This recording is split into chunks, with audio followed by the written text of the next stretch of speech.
Hello friends, હું છું Divya food કિચનમાં તમારું સ્વાગત છે. ફ્રેન્ડ્સ, એકવાર આ વણેલો લોટ જુઓ. આ રોટલી છે, બાજરીની રોટલી છે અને કેટલી ફૂલેલી છે. એક રોટલી તમારી ફૂલશે. જે લોકોને બાજરીના રોટલા બનાવતા નહીં આવડતા હોય, જેનાથી બાજરીનો જે રોટલો છે એ તૂટી જતો હોય, ફૂલતો ન હોય, તેના માટે હું આજની રેસીપી લઈને આવી છું.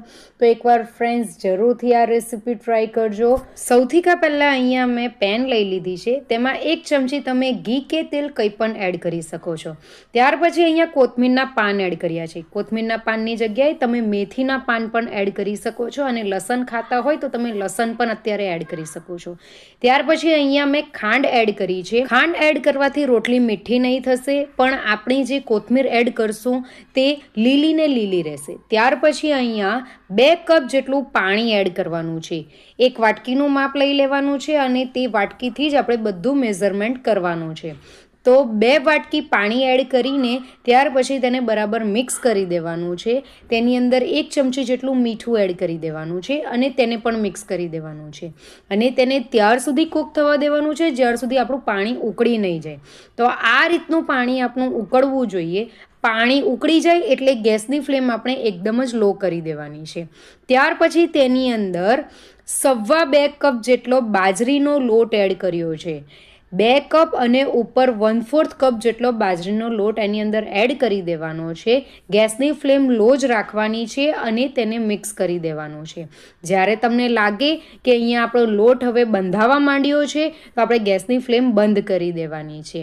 અને આ જ રીતે આપણે બધા જ લોટને ભેગો કરી દેવાનો છે અને આપણે અહીંયા ઢક્કન બંધ કરીને 15 મિનિટ માટે રેસ્ટ આપવાનો છે. 15 મિનિટ પછી અહીંયા મેં પરાત લીધી છે, તેની અંદર લોટ એડ કરી દેવાનો છે અને આપણા હાથને ઘી કે તેલથી ગ્રીસ કરી દેવાનું છે અને લોટને બરાબર મસળી લેવાનો છે.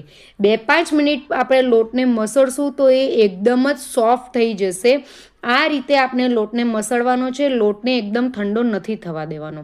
તમે જોઈ શકો છો કે આપણો લોટ એકદમ જ સોફ્ટ થઈ ગયો છે અને હાથમાં ચોંટતો પણ નથી. તો હવે રોટલી બનાવવા માટે એક સરખા બધા જ લુવા કરી દેવાના છે.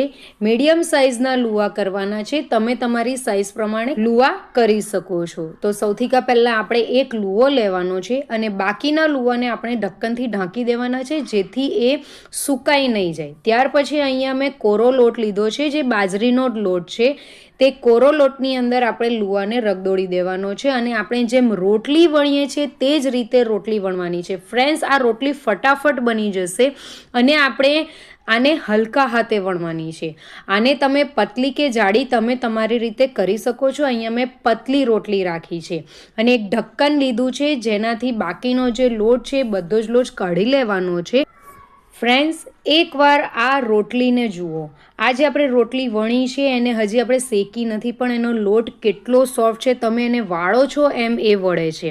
તો હવે આને આપણે શેકાવા દેવાનું છે. તો અહીંયા તવો ગરમ કરવા માટે મૂકી દીધો હતો. તેની ઉપર આપણે જે રોટલી વણીને રાખી હતી તે મૂકી દેવાની છે.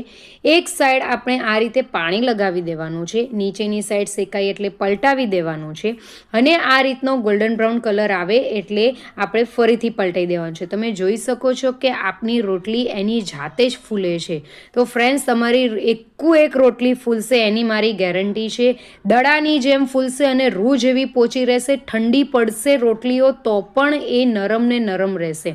તો આ જ રીતે આપણે બાજરીની રોટલીને બરાબર શેકાવા દેવાની છે. જો તમે બરાબર શેકાવા નહીં દેશો તો પચવામાં એ ભારે રહે છે. તો અહીંયા હવે ઉપરથી તમે ઘી કે તેલ લગાવી શકો છો. હું ઘી લગાવું છું. ત્યાર પછી તમે ગરમ રોટલીઓને સર્વ કરી શકો છો. એ જ રીતે મેં બધી જ રોટલીઓને વણીને શેકી લીધી છે. એક રોટલી દડાની જેમ ફૂલે છે. તો આ જ રીતે તમને જે મેં પ્રોસેસ કીધી છે એ રીતે કરશો તો તમારી બધી જ બાજરીની રોટલી ફૂલીને રેડી થશે. ગરમ તમે સર્વ કરી શકો છો. અહીંયા મેં બધી જ રોટલી વણી લીધી છે અને તેને સર્વિંગ પ્લેટમાં લઈ લીધી છે. તમે આ રોટલીઓને બનાવશો તો ઠંડી થયા પછી પણ એ સોફ્ટ જ રહેશે, રૂ જેવી પોચી રહેશે અને જરીક પણ કડક નહીં થશે. તો તમે આ રેસીપી જરૂરથી ટ્રાય કરજો અને મારી ચેનલને જરૂરથી સબસ્ક્રાઈબ કરજો. અહીંયા હું તમને રોટલી એક તોડીને બતાવું છું કેટલી સોફ્ટ છે અને ખાવામાં પણ ખૂબ જ સોફ્ટ છે અને ગળામાં પણ અટકશે નહીં એટલી સોફ્ટ આ રોટલી બનીને રેડી થઈ છે. તો એકવાર આ રેસીપી જરૂરથી ટ્રાય કરજો. ફ્રેન્ડ્સ, તમને મારી રેસીપી ગમી હોય તો મારી રેસીપીને લાઇક, શેર અને કમેન્ટ કરજો અને મારી ચેનલને સબસ્ક્રાઈબ ન કરી હોય તો ચેનલને જરૂરથી સબસ્ક્રાઈબ કરજો અને બાજુમાં આપેલા બેલ આઇકનને દબાવજો. Thank you.